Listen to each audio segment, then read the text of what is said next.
Yo, what's good? It's the press release, episode 3, and you with Pro Bowl wide receiver Allen Robinson and Super Bowl champion Prince Amukamara. What's good, man? What is good, man? The ball, some team, some ball is not good. I'm good, some bad, huh? Let's start out with the weekend. Did you see the Terrence Crawford Canelo fight? Of course, man. We both. I'm not saying what I had, but yeah, it was. Yeah, I saw it, man. I was disappointed like everybody else. I would say I was just. I think it was a hell of a fight. I think it was It a hell was of a a fight. great fight, but I was just expecting more from Canelo. Like, I feel you. But see, I think Crawford's style and he athletic. I think it just gave him problems. But it was a good weekend for boxing, man. Good weekend for yeah, boxing. But great weekend for Nebraska, Crawford included. Sailor, we're gonna get to that at the end of the show. So let's get to it. All the guaranteed picks last week hit. Shout out to anybody who played those picks and made some money. I seen people saying the odds and whatnot. Listen, man, some money is better than no money. All the picks hit last Exactly. week. Rams over Tennessee, Baltimore over Cleveland Browns, Buffalo over New York Jets, and Arizona Cardinals over the Carolina Panthers, man. Shout out to those teams and whoever else played bread. I know they made money last week. Something that came up though, I want to say that was yesterday, man. Topic of discussion was Shador and the draft process. They said that he decided and kind of told some teams that he would prefer more of a opportunity for him to start rather than being a backup behind like Lamar Jackson specifically. They said that he told that to the Baltimore Ravens. How do you feel about that? And I say how do you feel because now you see teams like Cincinnati Bengals. You have Joe Burrow go down. They need a quarterback. And I say that because, man, I saw people talking about Cincinnati should trade for them. But when you make decisions like that in the draft process, you can't just determine everything. You know what I'm saying? Like you can't have your cake and eat it too. You feel me? Like you Right. chose to go to a team that you wanted to be able to compete for a starting job. Now you're sitting at 3 and just kind of deadlocked a little bit.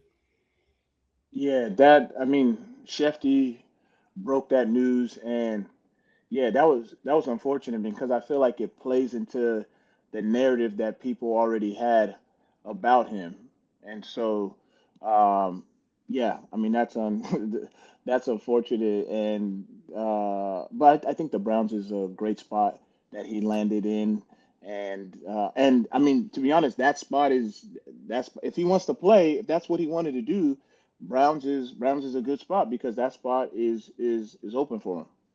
I agree. I agree. The Super Bowl rematch from last year, Eagles and Kansas City Chiefs this week. Man, Eagles, man, they just kind of flying steady Eddie, man. Ever since toward the end of last year, man, they've just been playing good football.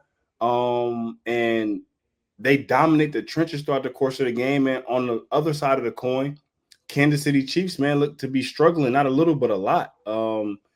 Making plays down the stretch. You see a lot of incomplete passes that it looks like Patrick Mahomes has been known for completing, and just as an offense, they seem out of rhythm. And when their offense seems out of rhythm, their team seems a little bit out of rhythm. Would you agree? Yeah, but I mean, I think both teams are playing great football. Kansas City's been in games, one possession games where they have to win in the fourth quarter, and so and that was the case in the Eagles game, and I mean that was the case in the yeah that was the case in the Eagles game, and that was the case in the Chargers game, and they've had, I mean you don't want to complain about schedule, but they've had tough back-to-back matchups, but and they're going to get everybody's best. Even though they lost For sure. last year, people still see them as the top.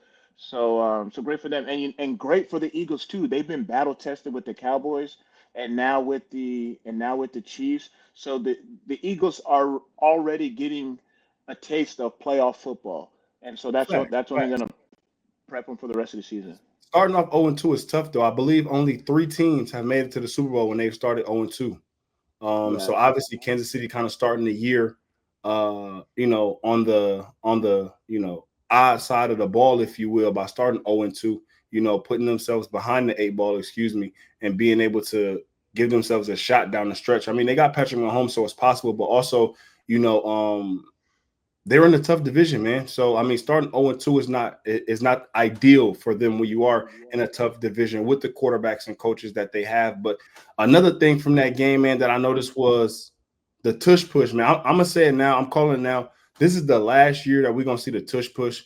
It was dudes false starting, it wasn't getting called. Defense lined up in the neutral zone. The referee couldn't see the spot of the ball, man. This is the last year. I'm calling it. It's no more tush push, man. It's just not. It's even creating a disadvantage for the officials as well. So let's hear from Chris Jones. It's a clip, and he kind of spoke about it himself. So let's hear from Chris Jones.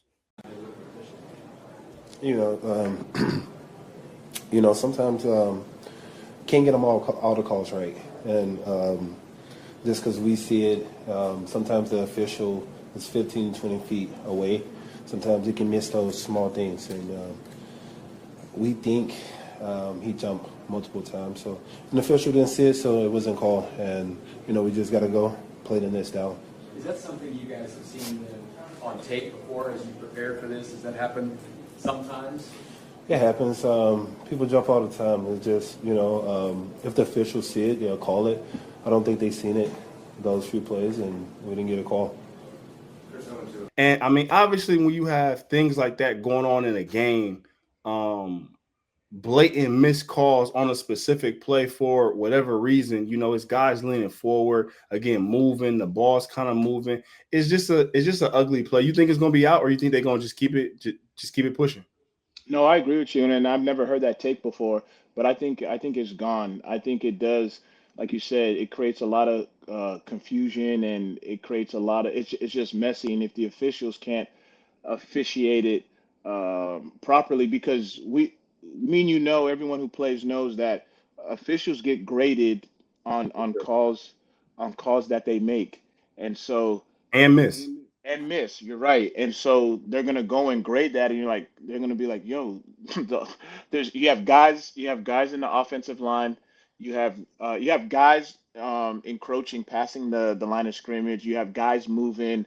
You have the center playing with the ball and stuff like that." So, um, Definitely. yeah, And I mean, not just that, but I think a lot of teams spoke to it, just with it being a injury hazard, if you will. But kind of staying in that division. The Giants Dallas game. Did you watch that game at all? I know that's your team. You were showing me your trophy before we got on, so that's your yeah, team. Man, that game. First and foremost, it was an ugly game. I remember it was one play in the fourth quarter. Man, they had four penalties on one play. right. It was a play with CD Lamb, man. It was like a offsides, pass interference, roughing the passer, taunting penalty. It was a pretty ugly game, but Giants gave themselves a chance to win, man. They They down did. Come the on, man. We stretch. gotta look at. I mean, we gotta look at the silver lining with Russell.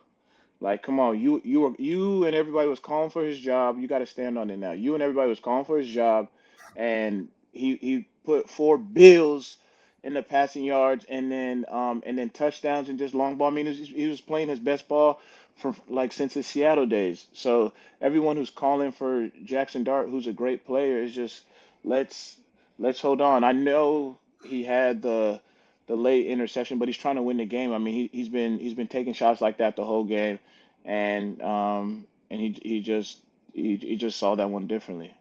So and that you say kind of everybody chill on his job a little bit, because this is my thing, right? And like I said before in the last podcast, and I did kind of call for his job a little bit, and we spoke to it in the last podcast. But at the end of the day, for me, when you have a quarterback that you've drafted and traded into the first round to even draft, at what point in time do they see the field? And my whole perspective, and I stand firm on this, even the first time we ever shot, when it comes to quarterbacks and first round quarterbacks. My thing is, at what point in time in a situation like this do they see the field? Is that now you're 0-2? Do they see the field when you're 0-4? Do they see the field when you're 0-5? And then for me is, what's the difference? What's the Yeah. difference? So I mean, the difference Because is this is going to be the like this. talk every time they do not win a game. That's going to be the question, and it's So not just because of like people want to. It's the true question of how do you now factor in and implement the development of a young quarterback. You know what I'm saying? Because it seems Yeah. like you just kind of waiting to put him in because at some point in time, it seemed that it's going to happen anyway. So let me ask you this: if Giants were 2-0 or 1-1, would you be asking this question? No, but at the same time, when you have a bridge quarterback, you're bringing them in to win and kind of help the development Right, process of your young guy. But like 100%. I said before, Like a based Sam on Darnold last year from the Vikings, that was JJ's. I think that would have been JJ's job. JJ would, but then JJ got hurt. So then Sam did what he did. I get what you're saying. yeah, and then and that's what I said before. It's gonna be now. When does this happen? And I'm always this person that this is what I stand on. If he's gonna play this season, why not just play him now? Yeah, because I mean it's hard now because of what Russ did. So you're saying Russ could be say Russ throws another 400-yard game, 3 touchdowns. You're telling me still pull Russ out? Russ is gonna ask for a Do they win or trade. lose? Do they win or lose? They lose. Okay, so then now That's it Russ. for me. Okay, so now you're willing to have Russ ask for a trade because Russ is thinking, hey, there's a lot of teams that need quarterback. I'm playing great football. Come on, man. He has to wait. He has to wait. He has to wait his turn. They knew they had a plan. They knew what they were doing when they paid Russ his bread. And to be honest, I think that's where I'm tripping on. I'm thinking 20 million is a lot for a quarterback. That's probably backup. Would you say that's if the top guy is making 60 and you're getting a third of that? That's like Dan- backup. Daniel Jones competed for the job this year in Exactly. Indy, and I believe he was paid 14 to 16 to give you some 100, perspective. And no, and 100%. and, and he wasn't guaranteed to He start was a not. It was starting gonna job. be. So I that's why I'm I agree with saying you. that amount can fluctuate and can be hit or miss. But this is another thing, man. They spoke to in the offseason how you can kind of I want to say I don't even know the proper terminology to use, but you know how regular footballs, how they put the mud on them, they brush them, Yeah. they buff them. They're doing that with kicker footballs now, and we've seen a substantial amount of longer kicks when it came to kickers this year. So I mean, I've noticed it. I think the kid in Jacksonville kicked a 70-yarder last in the preseason this year. Yep, In yep, the, yep. in the, And Brandon Aubrey, Dallas is booming that thing. Yeah, I mean it's pretty crazy, man. Shout out to the kickers, man.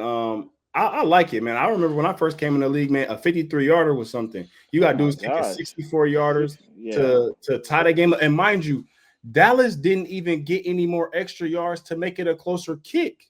Right, They right, just right, they ran the ball and kicked a 64-yarder to right. tie the game up, which I thought was pretty crazy. When I saw it, I'm like, come on, like OC, we got to get a better call than this to try to steal a few more yards. Sure enough, man, they ran it, got the ball where he wanted it, and kicked it. Another thing that came up in that game that I wanted to ask you about was 2-minute defense, man. Guys getting beat deep. Golly, This is golly. hey Dallas, y'all might want to give my boy a call. Hey Prince, you Who? said you was in shape, man. Dallas is like they need some help over Man, there. I mean, that could have a lot to do with to what the D coordinators is calling. But even the thing is, even if the say the coordinator is calling cover one and we're in 2 minutes, I love to press. I'm not gonna press. I gotta play off, keep everything in front of me, tackle, keep them in bounds. And so it's yeah, that's tough. In a 2 minute defense, you're not trying to. The goal is to not give up that much yards. It's almost a bend but don't break type of defense. And I asked that because we had both sides of the coin at the end of that game. You had Dallas that lit up a long touchdown for the Giants, and then Yep. you had the Giants who played a little bit more soft and allowed Dallas to complete a To pass to get in complete, field goal yeah. range. So I mean, from a corner perspective, what do you feel like is best, or what are you most comfortable, or what have you been most comfortable with late in the ball game in the 2-minute drill, playing to either not give up a touchdown or not give up field position? Because we saw both things happen on both sides. I said if I was Matt, if I was the coordinator on the Dallas Cowboys, I would be very, very frustrated. Letting up a touchdown at the end of the game. The only thing that beats you is a touchdown. You got to keep the ball in front of you. But then on the other side of the coin, if you're the Giants, you just score with 20 something seconds left to go in the game, and then your defense allows some short passes for them to get in the field goal range, No. kick a 64-yarder to tie the game to take it in overtime. So I mean, I don't know. And from watching games across the league this year, at least week 1 and week 2, is really not that many cornerbacks pressing really at all. I was noticing that. I'm like, even if you playing 2-man, I would play 2-man in that situation. It's very hard to get the ball down the field though against press coverage. Oh, 100%. It is. It is. But it's like all it takes is one. All it takes is one miss, one swipe, one juke, and it's daylight. You know how it is. Yeah, I mean, but again, you play for those situations. You 100%. prepare for those situations. So seeing it happen to two teams, in that situation, because again, I mean, it just flips. But I mean, Giants, man, they got the Chiefs this week, man. So that's going to be battle of the teams that are over and who wanted more. That's what that game's going to come down to. But before we kind of get ahead to talking more about the Chiefs, I want to give out some game balls. The first one I want to give out is Detroit versus the Chicago Bears, man. The Lions offense, man, they look good, man. They look good. They look good. And again, Jameson Williams, 2 catches for I think 108. Bro, I saw he had a quote. He said, "Man, I'm looking like Randy out here, averaging 50 something yards a catch." Listen. Even when I spoke to earlier in the offseason about what made them the best duo between Amon-Ra St. Brown and JMO is the fact that he can give you 108 yards and a touchdown off of 2 catches, 4 targets. Do you like that? Do you like that? I love ratio, that count. Okay. I love because that allows, if I only have to give somebody 4 targets to have an impact on the game, it allows me to make sure everybody else is getting theirs and staying involved as well. He doesn't have to be such high volume to whereas he's taking the ball out of other guys' hands. If he's a guy that now have to give 8 touches, that might be 2 less carries for Jameer, 2 less carries for D'Lo, 1 less pass for St. Brown, 2 less passes for Laporta. That's what that looks like when you start to break it down on how somebody who needs more volume and how that kind of just affects the game. So, I mean, for a receiver, and if he's on my team, I love that. I love that. And now it's kind of taking it over to the other side of the ball was the Chicago Bears. It was tough for him. But again, man, new young quarterback, new head coach, new system. It's gonna be tough. It's gonna be turbulent, man. It's gonna be some bumps in the road. I don't know if you keep up with Chicago media at all or Chicago Twitter, but they're a little. I know they keep up with you. Yeah, they do. They do. I don't want to say in shambles right now, but it's they taking it hard, man. Again, I mean, Chicago's one of those franchises where it's win now. Like we want to win. We're a championship city. We deserve to win, and they feel like they have the right pieces, and so it's not oven success. It's microwave success. They want it now. So, with you playing in 2 big markets like New York and Chicago, do you feel like that affects the organization at all? Truly. Do you feel that outside? There's pressure, 100%. So you think that affects the decisions and things that are going into the everyday business and operation? Like if they're calling for people's jobs and stuff? Yeah. It depends, man, because if those voices are loud enough and they affect your bottom line or they affect some part of your business, I think people the fans affect every part of the business. 100%. Then yeah, I don't think they have the final say, but I would say they have some, like they have some. My thing is, I think it's being listened to. It's not being ignored. It's being listened to. I don't know if it's the driving force of the decision, but I want to go back to Detroit. Did you hear the fans what they were saying to the trolling of Ben Johnston was wild. The trolling of it from the fans saying, I think it's F him or whatever, and then when they ran that play, they did celebration as a celly, like I mean that's troll level to the highest. But the great thing about playing a team that does that in your division, You play him Play him twice. again. You play him Yeah. again. So they go, yeah. And So I will keep say that same this. energy. I think Ben understands it because Ben has been a part of the overall culture that they've Yeah. created in Detroit, which is like it's a in your face kind of. They play Yeah. like that. The fans are like that. You know, that's how it feels on game day. So it's like, I mean, it makes sense, you know, because they asked Ben Johnson after the game, did he feel that they were running the score up?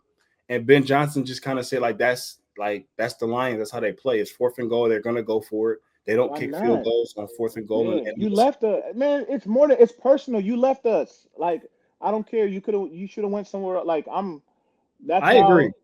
I If I could agree. do that, I would. I have to. I gotta. And not only is it personal, but I'm gonna take it one step further.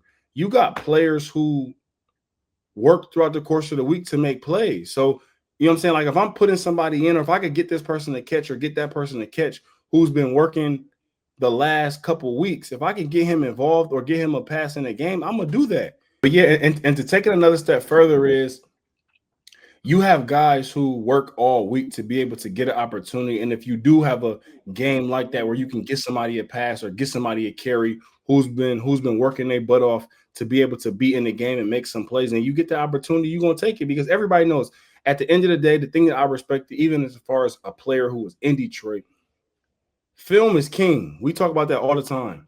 So if you Yeah. got a person who you can get a ball to or you can get a carry to, just for their overall resume and portfolio of having the ball in their hands, if that's a running back or receiver, you know, I think that goes a long way. And things like that, you know, Detroit kind of focuses on. But again, Chicago has a very big game this week against Dallas.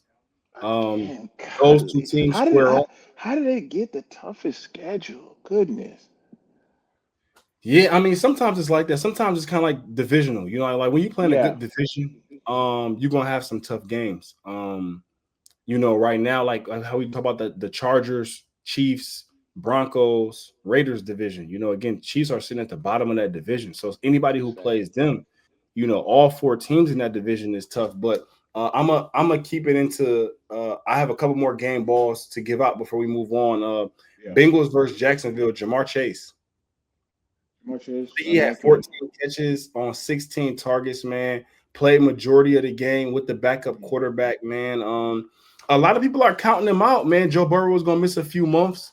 Um, it's been unfortunate for him. You know, he's had a very injury riddled career.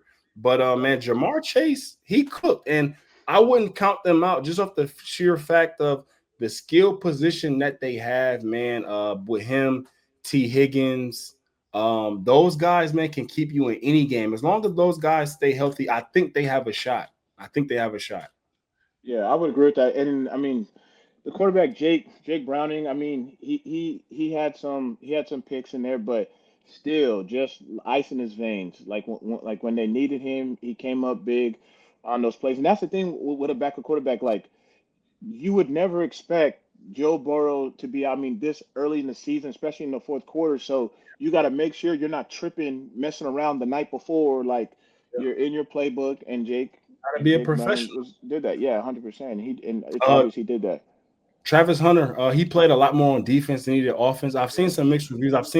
And this is more so opinion based. And I say this just to give a little bit of perspective, but I've seen people say that they have to kind of maybe lean towards one side or the other because him kind of playing in the slot, not getting a lot of volume or really being able to create explosives, and then also playing some on defense.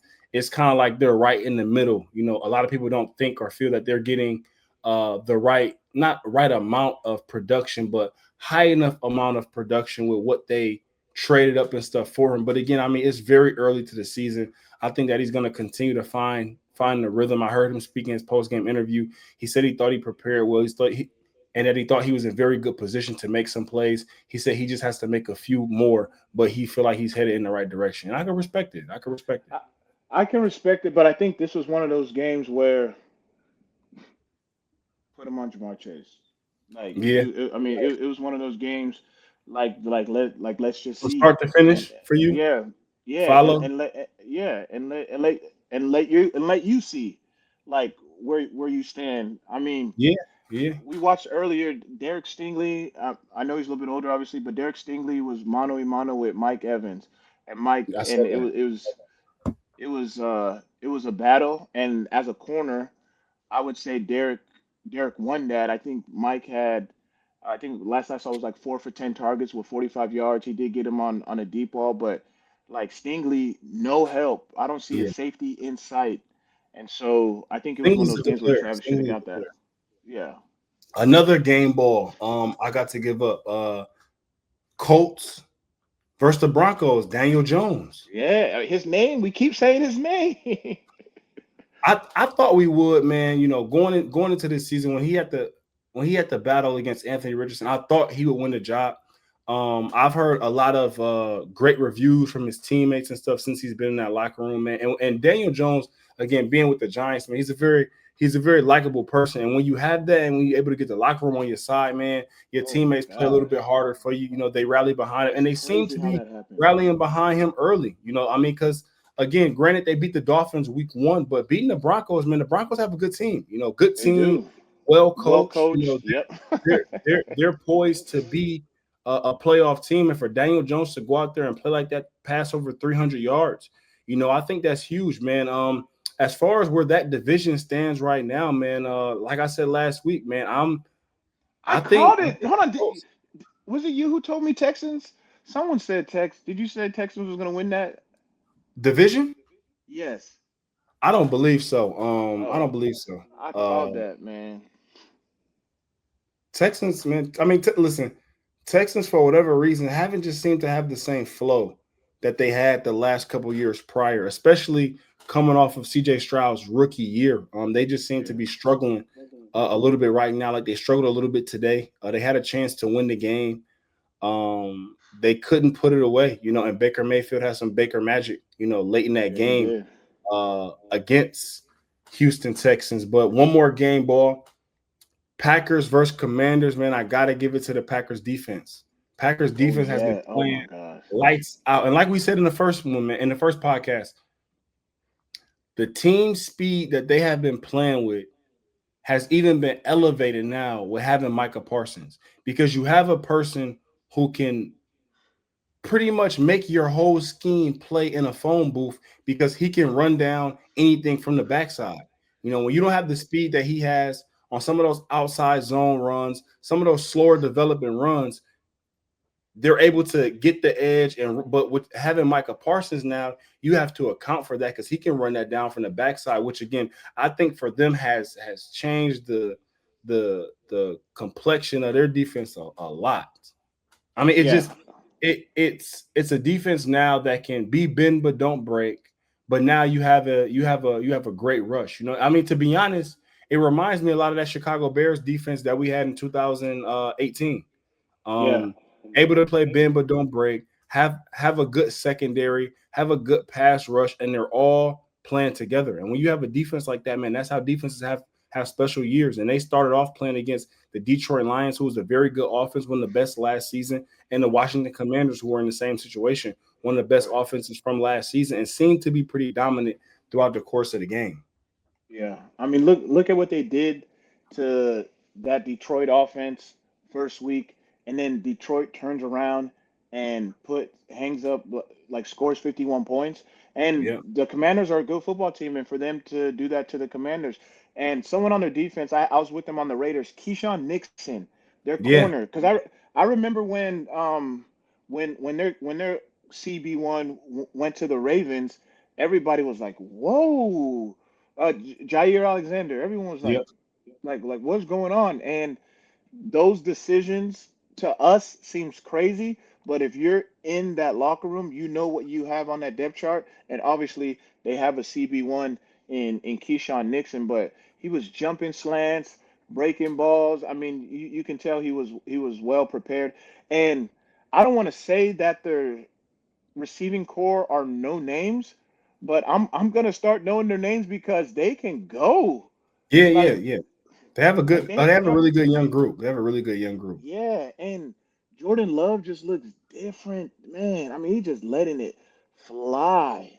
And he also has that athleticism to be able to extend plays, create plays, Right. to kind of give you that true I don't even want to say dual threat, but it's a lot of mobility that he has that I think for them that they benefit from a lot because he's a tough guy to sack. You know, he has that kind of athleticism. So after we give out game balls now, you know, we go to the fantasy or reality. So I got a few for you.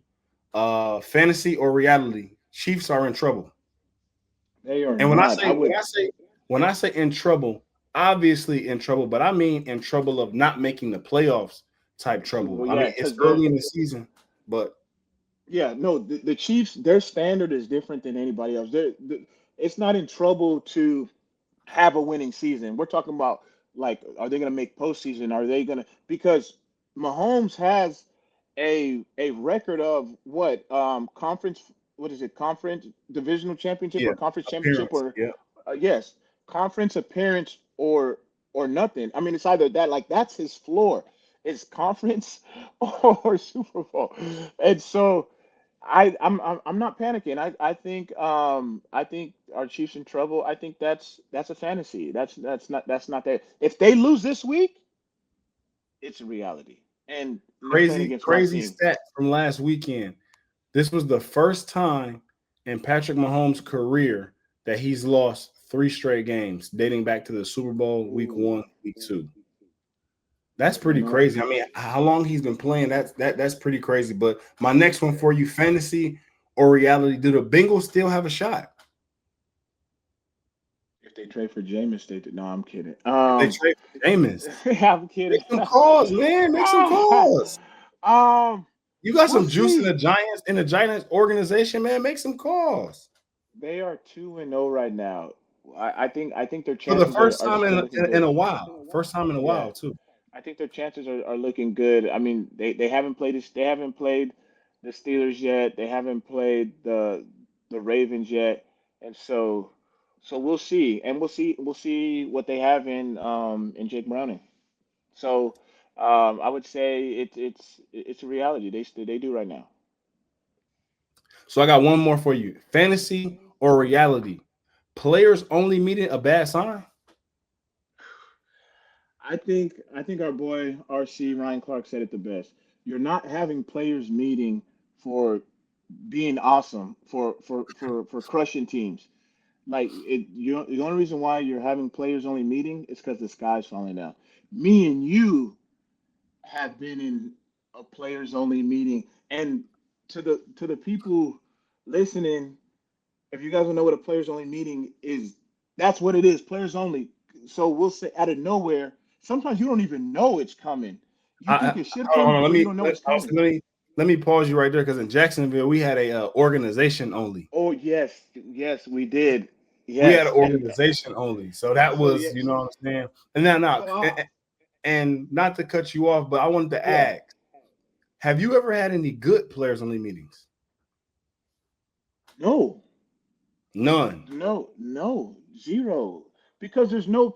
Because if we're gonna do that, we're gonna talk in the locker room, or we go. I mean, there's there's no reason we don't need attaboys or whatever. Like, so there's never only good. I mean, the only good one that I would say was my rookie year before the Super Bowl. Like we're already going to the Super Bowl, but Eli said, like, hey, just let you guys know, 11 p.m. is curfew every night. We're not playing around with that. It's every night. It's 11 p.m. curfew. So that was so he said we're going on a business trip. Let's keep the main thing the main thing, and that's what it was. We ended up winning, but Where was that Super Bowl at? Indianapolis. Okay. But I mean, but that's ain't too much to I do know. with it. You know what I'm saying? That's a good question. No, Ain't too but much like out there anyway. but players only meeting, that means someone stands up, players only meeting. That means coaches out, GM out, scouts out, the nutritionist, athletic trainer, everybody out. If you're not a player, get out.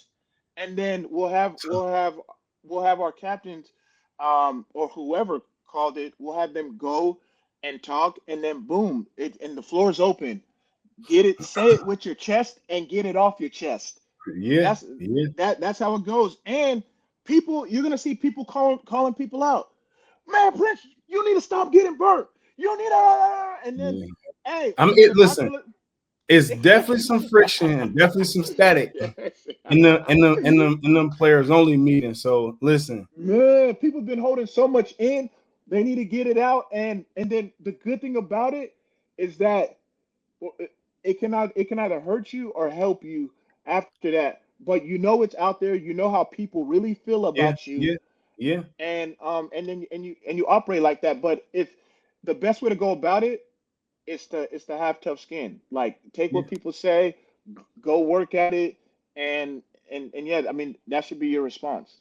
definitely. I got rooks that cooked this week. For my rooks that cooked this week, I don't know if you watched this game or not. I know it was I don't want to say a boring game, but we didn't get a touchdown until very late in the game. But Falcons versus Minnesota Vikings, Xavier Watts, man, safety out of Notre Dame. And him and Jesse Bates back there, man, are a very dangerous duo, man. I've heard a lot of praises of him this offseason and throughout the course of training camp, man, just as far as a rookie and how he goes about his business, man. And that staff is extremely high on him. So I have him as my rooks that cook for this week, man. I'm looking forward to see some more football from him, man.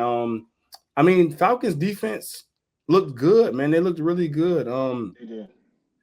For them, I mean, obviously they're going against a young quarterback, but I thought that they were able to cause havoc a little bit. More so is Flores that's typically the one doing that. So to see the Falcons kind of have Minnesota like that, man, was I mean, it was good to watch, and I know that they were happy, being able to having a young quarterback like Michael Penix Jr.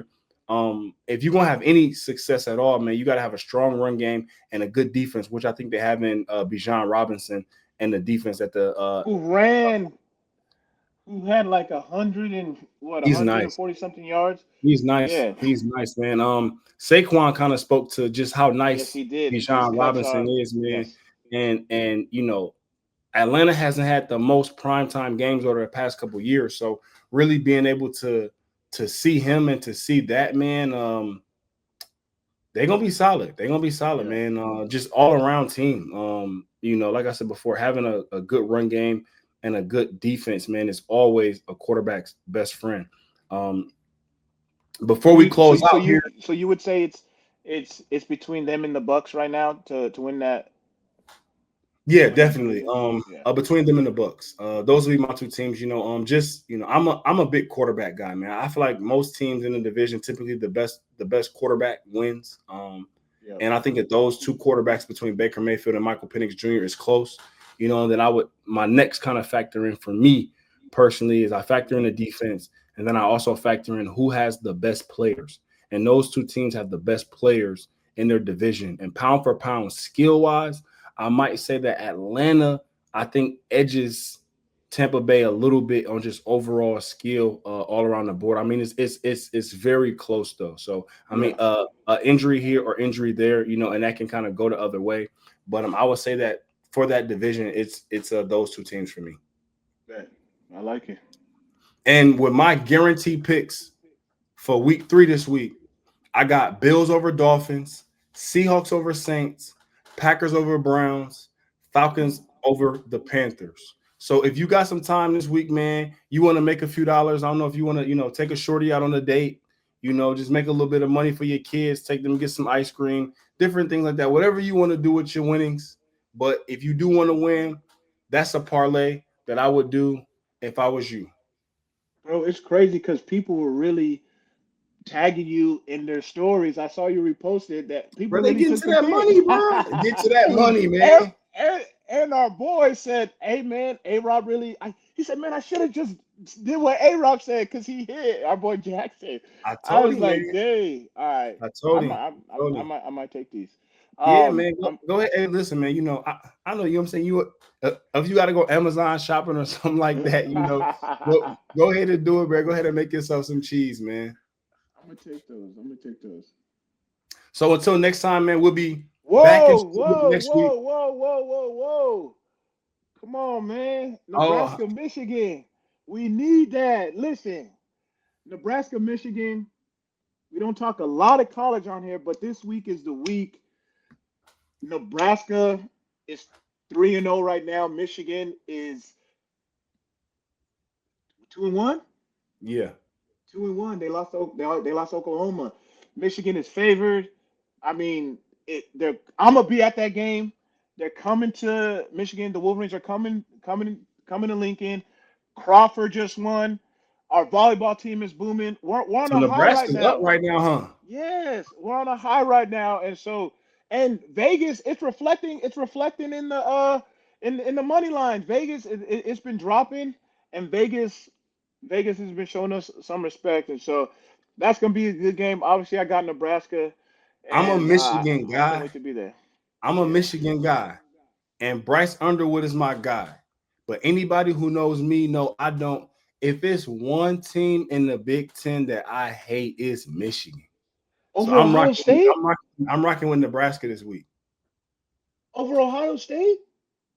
Yeah. Listen. I went to Ohio State as a Penn Stater my freshman year and won in the shoe. You feel me? So So you know what I'm saying? I also beat Michigan, and I say that just to see. You know what I'm saying? I'm not a person where it's like, granted, I took some lumps from Ohio State. I ain't gonna lie. Right. But I also, you know what I'm saying, I also got a dub. You know what I'm saying? So I'm not one of those people that's just kind of like, you know what I'm saying? So, but I hate Michigan, man. A lot of different reasons. So I'm rocking with Nebraska this week. Gotcha. Yeah, it's gonna be You great. said I'm you're going to excited. the game. Are you I'm on gonna the be field? there. I'm on the field, all access. I'm gonna be there. Can we get some, you know what I'm saying? Can we, you know what I'm saying, for the pod next week, can we get some videos? You know what I'm saying? Can you show us what it's like on game day from the field in Nebraska for the fans? All the footage, and you know I'm a troll. I'm gonna be there. You're gonna see. Say less. Turned up then. Well, this is episode 3 of the press release. Tune in with us next week. We're gonna be back in studio, which of course I love the best, man. We'll be breaking down week 3 football, talking some other sports as well. Rock with us. Episode 4 coming soon.